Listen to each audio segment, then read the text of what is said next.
What's up, world? It's your girl Sunny Savage, and welcome to 5 Flights Up with my guest today, new Breed Nye, straight from Atlanta. What's up? What's going on, man? We tuned in all the way up from Atlanta to Harlem. We right here at Rucker Park. Mr. NBN itself with Sunny Savage. You know how we going.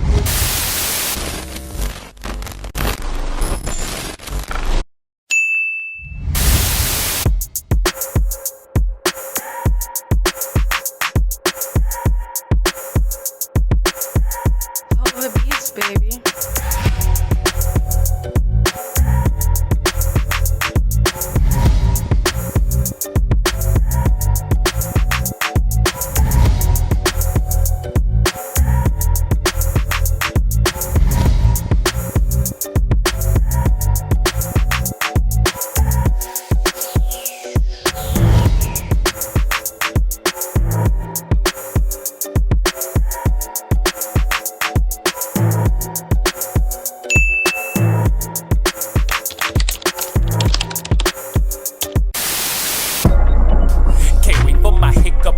Up my hiccup, they turned up my checkup. What they do for fun, what you do for fun, bitch, I do for regular. What you say is crazy, what I say is crazy, well, let's call it loco. You dated a friend, well, I had it then. You look like a bozo. Everything I do with ease. Every time I move at ease. Cause I'm flyer than the rest of them. I cancer right next to them. I swear I got the best of them. Cause I'm moving such a great fashion. Life, moments, nice, I'm on it.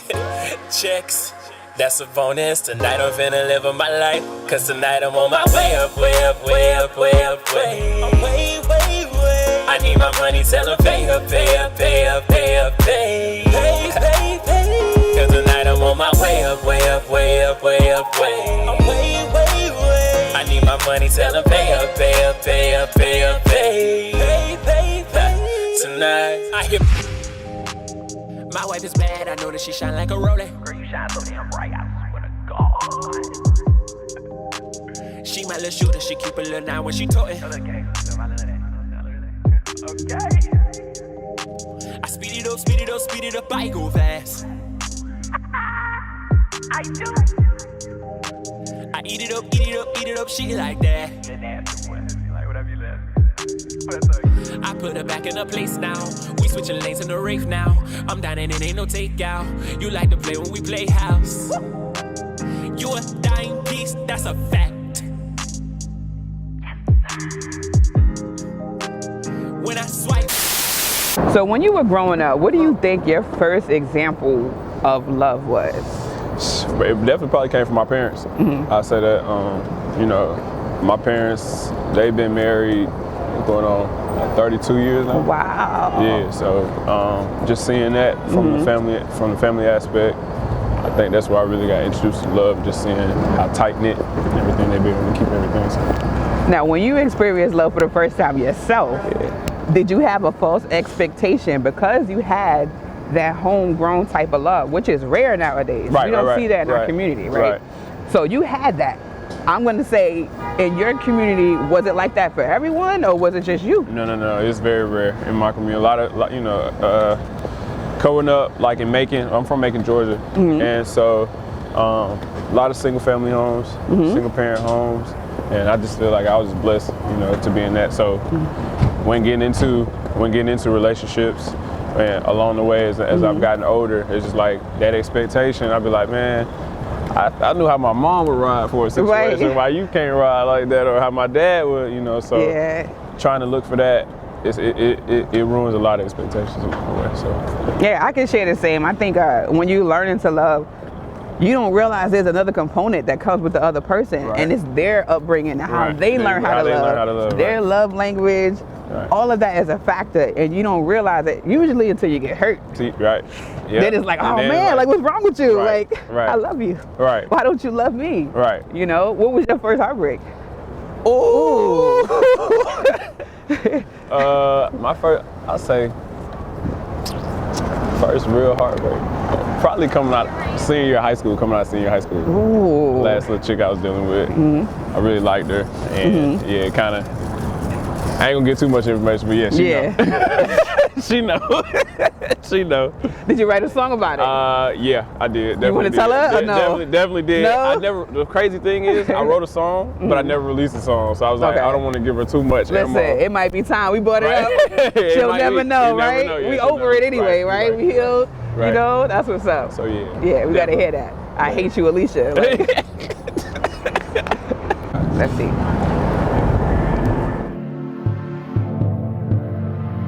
Call me up sometime. Call me up. You know how I go. Phone calls in the morning. That my little baby. White stretching and yawning. That my little baby. She get mad when she want it. That my little baby. I come around, she all on it. That my little baby. She the real jealous type. That my little baby. She keep me up all night.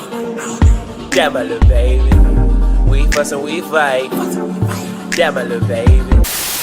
We're going to be next to the Polar Ground Project, okay, or Housing Development, however people want to call it, but we call it project our language in New York, right? And they're infamous for, you know, crime and things like that. Yeah. But I have some family that literally is from there, best people I know. Okay. So sometimes it's the storytelling, you know, right, what people say, you know, everywhere is infamous for things. And, right. Good people can come from bad places too. Yep. I believe in that. Yeah. So tell me about when you were growing up, right? How did you learn about having faith? I want to know who taught you, and then I want to know what did life teach you about it. Growing up for me, it was more so. See, I lost my baby brother at 13. Oh wow! So ever since then, it was just more so. Okay, life is like you had to grow up quick. Like, man, I never knew anything could be taken away from you at such a young age. Yeah. And then like not really knowing where to go from there, or like what is life to experience. So it's just like keeping the faith in. Okay, I know something good is gonna come out of this. Right. You know what I'm saying? And I'm gonna be able to grow and that type of thing. It took a minute because for the longest, you know, I questioned God. I questioned myself. Like, why not take me? Why not? You know what I'm saying? So my faith dwindled for a minute, but like I can say as the years progressed, you know what I'm saying, I was able to maintain and continue to get stronger in my faith, that type of thing. So it's kind of helped along the way. Now I'm able to use his passing as motivation. Right. Because for me, one of the things I like to, material things don't really drive me. Right. So I say like, you know, the houses, get a house, like I was able to just close on the spot. Really? Yeah, like literally a week ago. Congratulations. Thank you. Getting a car, all that stuff. I was like, I feel like those things are gonna happen for me, faith-wise. I said, always gonna happen. So for me to keep pushing in the right direction, I want to push. I use my brother as motivation because it's like, if he was here, what type of older example could I be? Right. You know what I'm saying? So now it's just like, I know it's a spirit, he's there, you know what I'm saying? So I try to live like that on the day-to-day. It's like, I use that to drive me because I feel like other things, those material things are gonna come just by putting in the hard work and it was already promised to you. It's promised, right. Yeah. So, you know, I think that's a great way to turn a shitty situation into something beautiful. Right. Things like that people really don't always bounce back from. So it's good to have a faith, like I call it a faith blanket. Yeah. That's what I call it, my new terminology. Yeah, because I feel like and when bad things happen, we get covered. Yeah. You know, and we don't even know sometimes we covered. We think the world is ending, it's terrible, but then we look up and everything's okay one day. Right. And your faith is stronger. Right. And you learn to take the stuff and turn it into something else. Yep. Right. So, did you ever write anything for your brother? Oh yeah, I mention him a lot throughout my music. He's quoted throughout a lot of my songs. Yeah. What's his name? Kyron. Okay. Well, that's dope. Keep that memory going forever. The legacies for both of you. Yeah. Exactly. So speaking of legacy, if you had to say something you would want people to remember you by, other than not just music, because of course you already produced that. Your name is gonna forever be embedded in the world, right? What would you like people to remember you by? I think just the overall good individual, I would like to say. For the most part, I am. You know, I think sometimes how can I say? So a lot of times I'm so like humble. Yeah. Come across, like I don't know how I come across, and sometimes I let that just like sit and don't really take advantage of like the opportunities and stuff that I'm in. But for the most part, it's just I don't know, just a natural cool guy that, you know, would help anybody and give my shirt off my back for anybody try to, you know, that type of thing outside of the music. Because it's just like, it's so much stuff that I feel like just in the upcoming that I've been able to do, like help give back in the community and where I'm at and that type of thing and that type of stuff. So. Do you think it helps to actually let go of the idea of being humble just to receive the praise? Sometimes, because it feels like when you're too humble, they don't want to, you know what I'm saying? Then you get taken advantage of. You get taken advantage of, like, right. I'm like, okay, well, I don't did this and I don't did that. Like, I'm a person of when I hate really bringing up accolades or something that my resume, I'm like, I don't have to resume check you, but if you take it there, I'm going to let you know what I've done and everything that I've become, like, So, and you know, she can tell you, I'm really not that person, but if somebody brings it to that point, I'm like, all right, well, let me show you what I really. When's your birthday? March 2nd. So you're a Pisces. Your birthday is coming up. Yeah, it's coming up. Yeah. Yes. You definitely gotta let people know. Yeah. Because every Pisces I've ever met was a very cheerful person, bubbly. And I think when people see that exterior, they think you're a fool. Right. They don't know. So much come with that.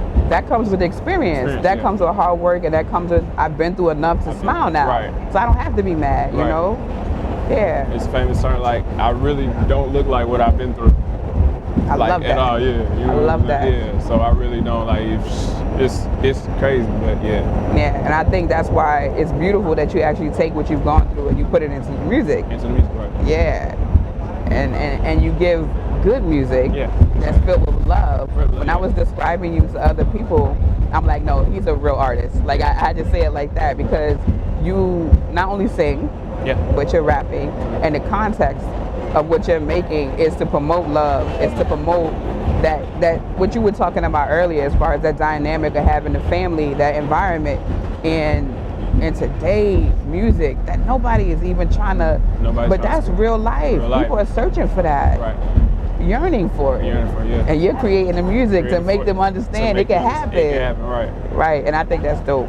Yeah, one of my first songs off my project, Somebody Found My Future Wife, and my song Long Haul, like one of my second lines, like I reference my parents. Like, you know, my parents been married for 30 years, like I need something like that. You know what I'm saying? So I think it's still out there, you know, but it's just gotta connect with it, right? It's a blessing that you have it as a blueprint. How about that? Right, yeah. You know, you don't have to start without knowing what it feels like already. And like people yearn for that too. So this is why I fell in love with your music from the time we first connected. I was like, wow, he's really singing. He's not, you know, or even when you rap, it's because it's not just singing. Let me not limit you and put you in that box, right? But I feel like because it's about love, it comes off as a man who's confident enough to be emotional and say, I want a wife. Right. Yeah. Nobody else is doing that right now. Nobody's saying they chasing thoughts. Yeah. I'm telling, like, cause when I put out the clothing line and the clothing brand for it, like, cause I have my little shirts walking around, Somebody Found My Future Wife. Right. I can literally get stopped. I can't go nowhere without somebody like, oh my God, like. So like the marketing too behind it, the statement just itself like just catches everybody. Yeah. Like, you know, like Somebody Found My Future Wife. Like, is he desperate? How did you come up with that though? My sister got married a year and a half ago, and so the wedding is what inspired me. You know what I'm saying? Like, you know, I got my parents, now I got my sister. You know what I'm saying? It's just me and my sister in the household. Okay. She's my older sister, and we're the only two kids. So I'm like, all right, well, shoot, my time got to be coming down the line sometime. So she inspired it, and then, you know, it wasn't really I need love right away type thing. It's just like, when this moment happens for me, this is everything that I want in my future wife or in the girl that I want. So I'm gonna give you that in the music. That's how you manifest it. How about that? Yeah, right. The power of manifestation. Right. I believe wholeheartedly in that. Yes, and that led to your current project. Yeah. All right. Led to the current. We're gonna get into that in a second. Okay. All right. Find it. Somebody find my future wife. I need that. My name in your phone is headache, I pray your thoughts are clear. Cause now I got those emojis, I know your exes feel. I heap praise when I see your beauty, and I bust for mine, your nickname is my little Uzi. When you cry, I hate days when it's getting gloomy. But I bite your lip and deep stroke, then I cuff the booty. See, I'm nothing like your ex nigga, side nigga. I'm just trying to comply with you. Even when the wheels fall off, I'm still gon' ride with you. Early Sunday morning, I'm just first to pay my tithes with you. Always did damage, now I'm coming high tide, nigga. Cause I know where I belong. What's a phone with no call, with no one to call on? Like call the strong one, like 1-800 Breed. Cause I need your voice after that dial tone. Cause you're knee alone to my love Jones. And every man needs a queen, man, to sit up on the throne. Let's go. Your eyes, my eyes, your life's my life. I won, he tried, his loss, say bye. When I tell you, girl, I want this thing forever. When I wake up on the day to day, I need you on my schedule for the long haul. Said I'm in it for the long haul.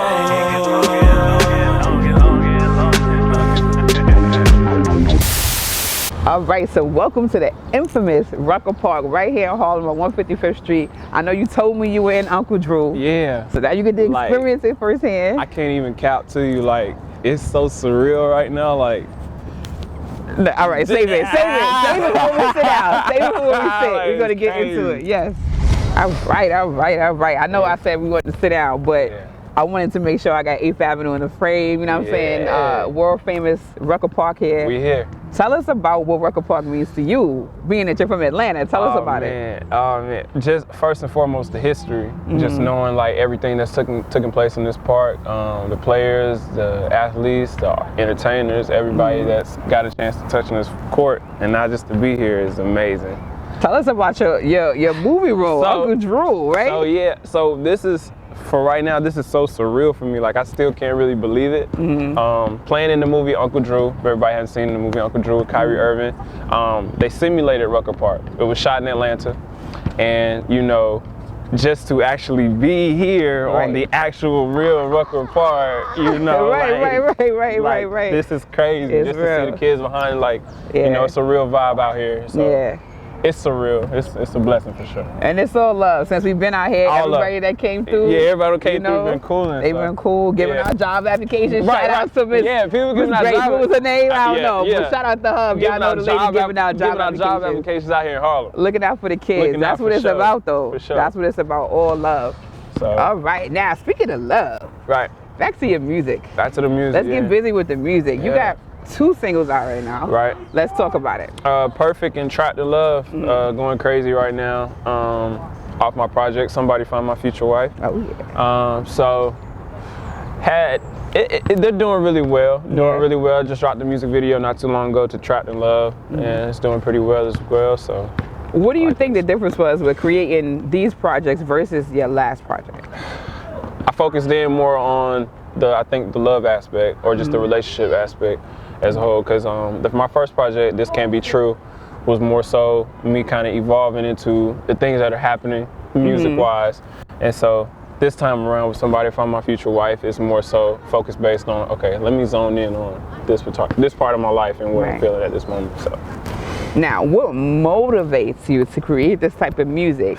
Now, we spoke a little bit about the fact that R&B music has changed completely. Now everything is about sex, and there's nothing wrong with that, right? Sex is a part of human nature. Right. But the love aspect, as far as that's soul gripping, I want you need to understand how I'm feeling. Let's communicate. Let's go half on a baby type love. That type of music is what you're giving people. You're not just singing, you're also rapping. Yeah, so tell us about where that comes from for you. I think we mentioned a little bit earlier to like my parents. You know, just seeing that example, and then like being able to pull from that environment and that foundation, and then make it into my own. Like, okay, I see that, this is what I want to do from it. So what did you listen to growing up? What was your influences? Like now, back then, like who was the person that you were like, yo, I want to be like him? So just music overall, overall. Yes. Okay, so my artist, I think for me, would be Wayne. Oh, yeah, okay. Wayne. Wayne on the rap side, because it was an era, I think 05. I don't know, where he was on everybody's verses. He was a feature. Right. He was on everybody and just killed it for a whole run, like a whole run. Yeah, You know what I'm saying? And I think that's really been yet to been, you know, duplicated from an artist from that standpoint, and just what he represents from the rap side. R&B side, I got introduced. I was in like third or fourth grade, and I got introduced to a guy named Avant. Don't know if you're familiar with Avant. What? So I'm gonna tell you, like, so, his record, "Don't Take Your Love Away." Man, I know it word for word. So like it went from there to Usher. Go ahead, sing it. I'm sorry. You on the spot? You put me on the spot. You gonna put me on the spot. Yeah. So it really went from him to Usher, early Trey songs. Yes. You know, that 2000s. That whole era. That era was crazy. Oh my God, I really think that right there is when music. We thought R&B was cool. It was like, yo, we here. Everybody was still in love. Right. You know, do you think it's important that we show our community the aspects of what love looks like when it's successful? Yes, definitely. Yeah. Definitely. Even you see this like right now, just coming out here, just being out here, you see parents out here, just with their kid and all that. I think it's important. It matters. I think the images that we project is the total opposite now. Yeah. When they are sick, like you said, your parents 32 years? 32 years married. Yeah. It happens. That happens. You know, it does happen. People are having successful relationships in general, even if there's no paperwork. No paperwork, right. You know, and I think that's what people need to understand. Love exists, it's real. People are doing it every day successfully. They just don't want to talk about it. They don't want to. You know why? I think we think it's taboo to say out loud, I'm happy. You know? Because as soon as you say you're happy too much, then people it comes something. No, I don't think that's true. I feel like the way it works, in my opinion, the more you praise it, God will bless you because you're showing people it's real, and that's what He wants. That's why He gave it to you. That's what He gave. Yeah. Show the people it's real. It's real. Yeah, that's dope. I love your 2 new singles. Oh yeah, appreciate it. I love them. When you first sent them to me, I was like, oh shit, all right, well. Yeah. You know, I got a little preview before the rest of the world, so I was already in love with the records before everybody else heard it. It's still doing well, like you said. I want the people to know a little bit about behind the scenes, the stuff that you do for your community. Because like if you guys follow him on Instagram, you're gonna see constantly doing things for the kids, always doing the shows, showcase, performing, everything. So tell us about that. A lot of what I like to do, I like to go, I get booked a lot within my community to perform at schools and stuff like that. So a lot of things what I like to do when I do get booked is give away my merchandise. So all the schools, like I just go throwing t-shirts, giving t-shirts here, you know what I'm saying, and that type of thing, staying involved, because I'm like, the next generation, they the ones that really making things what it's gonna be for the future. I feel like, you know, I agree. That particular generation. So I agree, and it's important. Like you said, like people fail to pay attention to children. Right. Like the same way today we witnessed somebody who stepped out of their comfort zone to walk up to strangers and say, I got help for you. Right. You know, that's rare. That's why we praise her. Like people don't see that. So the fact that you focus on that's beautiful. The world needs to hear your music. I'm excited. Let the world know, what do you have coming up next? What's new for New Breed? Yeah, man. Right now, you can expect a new project this summer, titled, I guess I dropped the title. Titled, Love Me Before They All Do. Oh. Yeah, so it's about 50% done right now. Okay. And so I'm excited to drop those. I want to hear it just based on the title. Yeah, Love Me Before They All Do. Love Me Now, girl. Yeah, Love Me Now, yeah. I'm hot shit now. We gotta go back now. I told you. So I'm coming. I love it. All right, so let the people know where they can follow you at. Check out his Instagram, guys. You guys can follow me everywhere. New Breed Nye, NEWBREEDNYE. That's on Instagram, Twitter, YouTube. It's all the same. New Breed Nye. Right, and check out his merch too. You know what I'm saying? That's very important for artists. It helps support them. Make sure y'all look into this artist. Don't say you didn't know who he was, because Sonny brought him to you first. Straight from Atlanta. He did. New York City. Let's go. Yep. All right, 5 flights up. We out of here.